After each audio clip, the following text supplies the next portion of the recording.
So the hero skill swap is finally out in Call of Dragons in the brand new season of Strife. So in today's video, we're going to be going over how the mastery skill works, how you can unlock them, how you can swap them, and what do they look like at the final stage when you put them on your new commanders.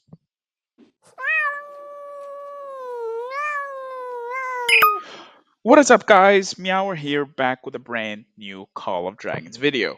So, the season of Strife is here in full force, and with it comes the brand new mechanic of the hero skill swap, which we pretty much theorize will be the same as Rise of Kingdoms Heroic Anthem with some minor adjustments. So, before we dive in and review everything related to the skill swaps and showcase how it works, be sure to drop the like and don't forget to subscribe, and let's get started. So we're going to be going over some certain sections in this video where we go over how it works, how you unlock the protector quests, and what are the best options for which commanders. So starting off, this will be the first UI that you see. You're gonna be starting off the season with a single skill that you can unlock here. We can see how many you can unlock.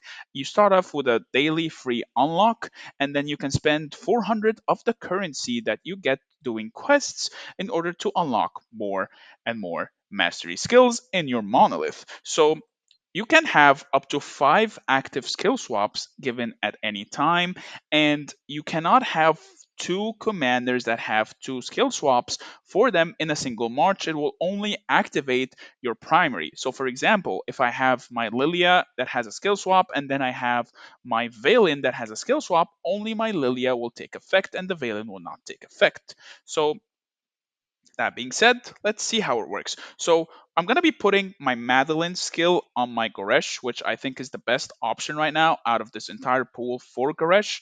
Nothing else is really good except for maybe the Bakar skill if you have it unlocked for you and it's level 5. Do note that you need the skills to be level 5 and before you put them on the skills of your commander so that they're also level 5.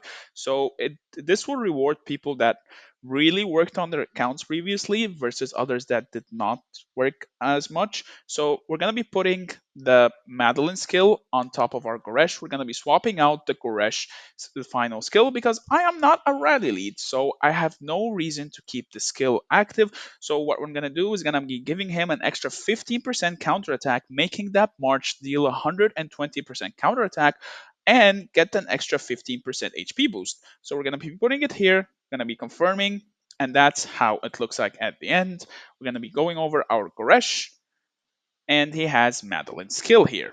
However, Madeline still gets to keep all 5 of her skills as well. So you can still use the commanders that you skill swap from in your marches as well, but at the same time you supercharge your main commanders so that in that way you don't really miss out on any other commander or any other thing once you skill swap.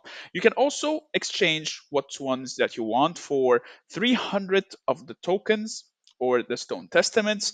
Be sure as well to before you do the protector quest, be sure to go over the season policies and max stone sentinel as fast as possible so you can get an extra 25% stone testaments.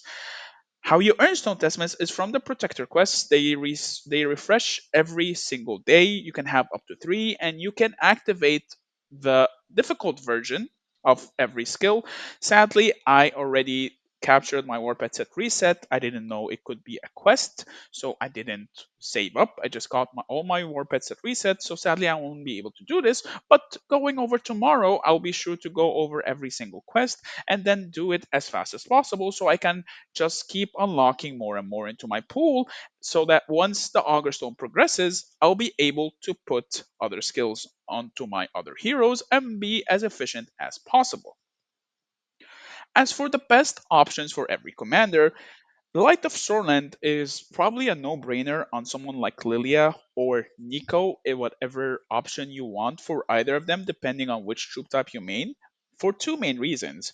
It gives you synergy and passion for 3 seconds and a downtime of 5 seconds, and both those heroes have a lot of skill damage intact onto them. You can even put it onto and cavalry march as well. Something like Theodore Ferrando, and they will hit like an absolute truck. Something like Bakshi Emrys, and it will also hit like an absolute truck. But for me personally, I will be putting this onto my Lilia.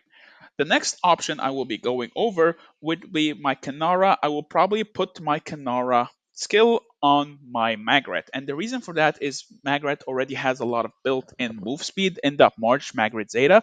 It just needs more survivability. It already does insane amount of damage, and the extra 20% normal attack will synergize with how the kit works so much in a way that I don't really need that much move speed versus the Guanwin skill, which I will be putting on my Syndrome.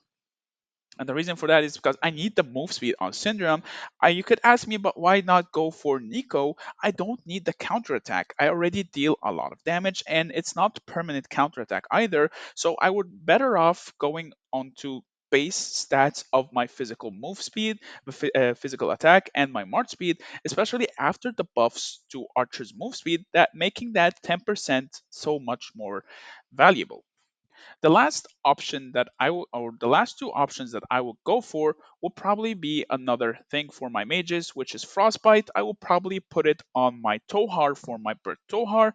And the last skill, I'm not really certain where I want to go with this, but I might take the in this skill and slap it onto one of my marches, or go over which one's Alwyn? The rage generation one, or the extra march speed and take 10% less damage. I might also put this onto one of my archers. We'll see how it goes. I'm not really certain which option I'm gonna go for for my fifth one, but depending on the matchups and which marches I'm using at any given time, I can always just keep swapping out for to accommodate for the march that I want to use. You can always just click forget here, it will forget, and then you can just re-click it. So we forgot it, we can re-click it here. It's super easy, it's instantaneous, and it most importantly is free. So all in all, I really like the system. I think it adds a lot of new depth to the game and opens up a lot of new strategies as well. I'm looking forward to test it out in combat, and to pretty much get some fights, hopefully, fingers crossed. But other than that, I think that's pretty much everything that you need to know about the new Mastery Skills system. Other than that, guys, I hope you liked this video. If you did, please be sure to drop a like. Don't forget to subscribe, join the Discord, the link is in the description, and I will see you in the next video. Meow meow.